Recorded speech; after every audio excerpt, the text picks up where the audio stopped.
গোটা জিরা বেটে নিয়েছি, জিরে বাটা দিয়ে দিলাম। এদিকে দেখো শুকনো লঙ্কা বেটে রেখে দিলাম, ওটাও দিয়ে দিলাম।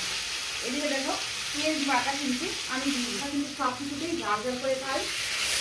এবার দেখো মশলাগুলো দিয়ে দিলাম। কাঁচা লঙ্কা ছিঁড়ে রেখেছি আর টমেটো কুচি, একটা টমেটো কুচি করেছি ওটাকে দিয়ে দিচ্ছি।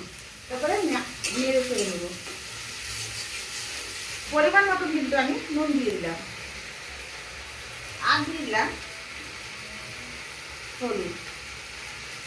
দেখো তেল ছেড়ে দিয়েছে। আমি কিন্তু এখন কয়েকটা কিন্তু গোটা আলু দেখো, এই দেখো আমি কিন্তু তারপরে নেড়ে ছেড়ে দিলাম। এখন এই দেখো মাংসের সাইজটা কিন্তু একদম বড় না ছোট না, মিডিয়াম। আমি কিন্তু কিছুক্ষণ ঢেকে রাখবো, কেননা তাড়াতাড়ি কিন্তু হবে না, তাড়াতাড়ি করলে হবে না, একটু টাইম লাগবে। তো দেখো আমি কিন্তু ঢেকে দেবো। আর একদম কিন্তু গ্যাসটা কিন্তু